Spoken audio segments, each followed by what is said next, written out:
Dalam sebuah kasus kriminal, alat bukti menjadi keharusan untuk menyelesaikan perkara di pengadilan. Namun alat bukti menjadi lebih rumit jika kasus yang ditangani terkait dengan luka, kesehatan, dan kematian. Disinilah forensik berperan. Dengan ilmu ini, pengumpulan bukti dilakukan oleh seorang dokter forensik dalam laporan tertulis yang disebut Visum et Repertum. Jakarta menjadi salah satu kota dengan angka kriminalitas tinggi di Indonesia. Tahun lalu tercatat 44.000 lebih kasus kriminal terjadi, di mana 71 kasus diantaranya adalah pembunuhan. Angka ini mencerminkan betapa kehadiran dokter forensik begitu dibutuhkan. Namun mirisnya, saat ini hanya ada kurang dari 300 dokter forensik di Indonesia. Jumlah yang sangat kurang untuk percepatan penyelidikan kasus kriminal di negeri ini.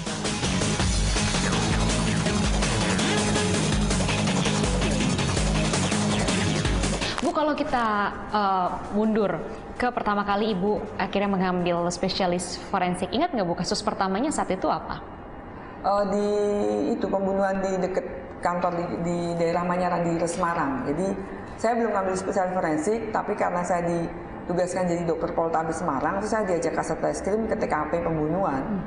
Nah dari situ ternyata dia itu seolah-olah bunuh diri, ternyata dibunuh karena kan seolah-olah kamarnya terkunci dari dalam gitu. Tapi karena saya lihat, saya periksa, terus ada jejak naik ke jendela, ternyata ada orang itu. Dan dari situ saya periksa, terus oh ini meninggalnya baru tadi pagi menjelang subuh. Ternyata ada saksi yang lihat keluar dari rumah itu.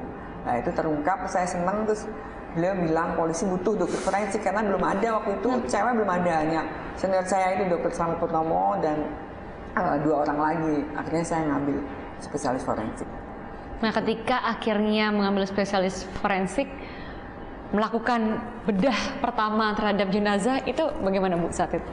Ya senang aja dan senang ya Bu? Ya, takut ya Bu? Senang merasa tantangan ya karena sendiri dan dulu waktu ngambil spesialis benar-benar sendiri di Karyadi itu, nggak ada dokter lain. Kalau sekarang ada teman-temannya. Kalau saya sendiri dari buka kepala, buka leher, buka dada, buka perut sendiri semua sampai jahit sendiri semua. Nggak ada perasaan takut sama sekali Bu saat itu? Ya saya pikir itu udah pekerjaan dan dibutuhkan untuk keadilan dan kasus gitu loh. Jadi ya saya kerja biasa aja. Seberapa pentingnya Bu, selain maksudnya ilmu yang didapat, seberapa pentingnya sih feeling atau indera dalam melakukan sebuah otopsi? Karena kan katanya Bu Hasri sendiri jarang memakai masker ketika otopsi. Ya memang kadang kalau dilihat dari ilmu pengetahuan, jangan karena seringnya berhubungan dengan jenazah dari bau, maka saya kadang feeling aja, oh ini udah berapa lama, udah 2 hari, 3 hari, 4 hari ini. Dan setelah saya periksa dalamnya ternyata matching gitu loh.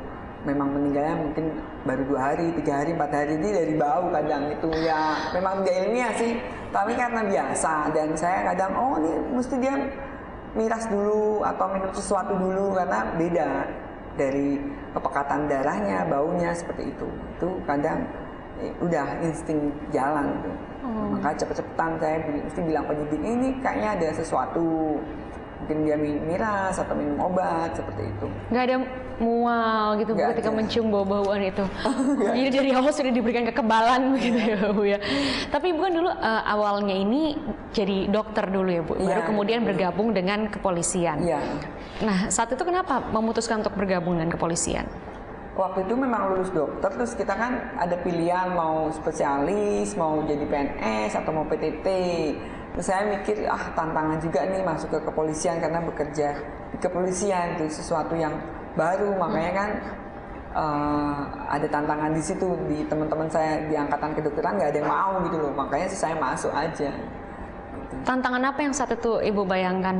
Saya membayangkan ya jadi dokter polisi terus membantu tugas-tugas kepolisian gitu aja. Kalau tadi di luar kasus pembunuhan di Indonesia tadi banyak sekali kasus bencana dan belasan kasus bencana sudah tercatat ditangani oleh Bu Hasri. Adakah kasus yang menurut Ibu paling berkesan atau mungkin karena paling sulit? Kalau berkesan ya memang Sukhoi karena kan berbagai macam, maksudnya bukan orang Indonesia aja, ada orang Rusia juga dan tim-tim forensik dari Undip, dari UI, dari USU, dari UNER, UGM itu gabung di sini, dan itu suatu kayak litbang ya, penelitian pengembangan ilmu pengetahuan. Jadi kita sharing bersama gitu loh, dan itu kita dituntut dan masyarakat jadi tahu, oh itulah pentingnya identifikasi, terus tahu oh itu DVI seperti itu. Jadi ya pembelajaran juga untuk kita semua. Jadi dan itu memang bagian-bagian tubuhnya kan sudah tidak bagus semua, dan tantangan kepada kita khususnya dokter forensik. Ketika menangani kasus-kasus yang penting dan juga sensitif seperti contohnya kasus bom Bali, saat itu bagaimana Bu situasinya? Kalau bom Bali kebetulan saya masih sekolah forensik, ya saya ngikut senior saya aja, Dr. Slamet Purnomo, Dr. Agung, Dr. Pramujoko. Jadi ya itu awal mula saya belajar banyak identifikasi, dan kebetulan banyak warga negara asing korban dan ahli-ahli dari luar negeri juga datang, ya baru saya tahu oh ini loh identifikasi, ini loh pentingnya identifikasi. Jadi tidak asal diserahkan ke keluarganya, dimakamkan seperti itu, tidak. Jadi kita juga tahu oh mereka butuh sertifikat kematian, sertifikat identifikasi untuk kepentingan itu tadi, asuransi, warisan, seperti itu. Ada nggak sih Bu kasus yang memiliki kesan paling memilukan, mungkin misalnya yang berhubungan dengan jenazah perempuan atau apa, ada cerita seperti itu? Ya kalau itu perkosaan dan pembunuhan seperti itu, karena pernah anak perempuan 6 tahun itu di Wonosobo diperkosa, dibunuh sama kakak tirinya sendiri. Itu benar-benar buat saya agak demam seminggu saya kalau mikir gitu. Untungnya terungkap ternyata pelakunya kakak tirinya. Jadi ditemukan di atas kamar itu di dalam dus, karena udah 6 hari hilang, ibunya nyari kok hari ke-6 bau-bau gitu, ternyata dilihat di atas ada jenazah. Saya ditelepon otopsi, terus saya juga ternyata memang ada perkosaan di situ itu, dan untungnya penyidiknya juga tahu, pinter yang dicurigai siapa di situ. Nah ternyata kakak tirinya. 6 tahun loh. 6 tahun ya. Tekanan apa yang paling sering Ibu hadapi ketika berusaha mengotopsi dan mengungkap kasus? Tekanan itu kadang seringnya dari keluarga, karena kita ingin ini teridentifikasi dan bisa dipertanggungjawabkan secara ilmiah, tidak ada masalah lagi di belakang hari. Tapi keluarga kadang ingin cepat-cepat, karena saya menyadari itu mereka pasti ada kesedihan yang luar biasa gitu. Tapi kita kan harus tahu gitu, itu antara kadang sedih, kasihan, kadang sebel juga seperti itu. Tapi bagaimana itu saya harus fokus di identifikasi ini seperti itu. Jadi ya untungnya sekarang ada bagian untuk menerangkan ke keluarga, jadi bukan kita lagi tim di antemortem seperti itu. Ada istilahnya expert lain, dalam hal ini dibantu oleh psikologi gitu kan, untuk menjelaskan ke keluarga. Oh tadinya itu dibebankan kepada dokter forensiknya juga untuk menjelaskan? Ya, nggak ada orang lagi siapa, nggak tahu kan, kayak dari bom Bali 1, 2, gempa Padang, J. Marriott, Mega Kuningan, itu sebelum masyarakat tahu dan expert tahu pentingnya psikologi, psikiater seperti itu. Itu dulu kita jelasin, apalagi kendala bahasa Merapi gitu kan.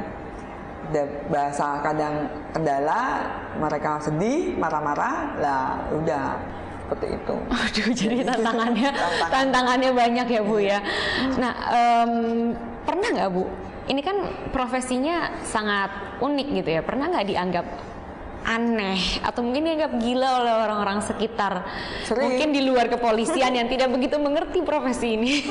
Ya sering dianggap gila, dianggap aneh gitu, karena berhubungan dengan jenazah dan tidak pulang-pulang kok seneng gitu kan ya. Tapi di balik itu semua saya ada rasa bahagia luar biasa kalau bisa teridentifikasi dan diterima dengan baik oleh keluarganya. Ya kadang mungkin ngelihat saya mungkin kok aneh gitu. Seperti itu, tapi bagi saya ya wajar ya mereka, karena kan masing-masing orang berbeda seperti itu. Ya biarin aja, saya tetap fokus di saya ini, pekerjaan saya ini, nggak apa-apa. Selama masih sehat dan bisa bekerja ya saya lakukan.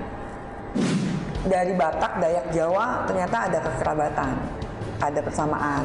Tapi kalau Toraja Bali sendiri.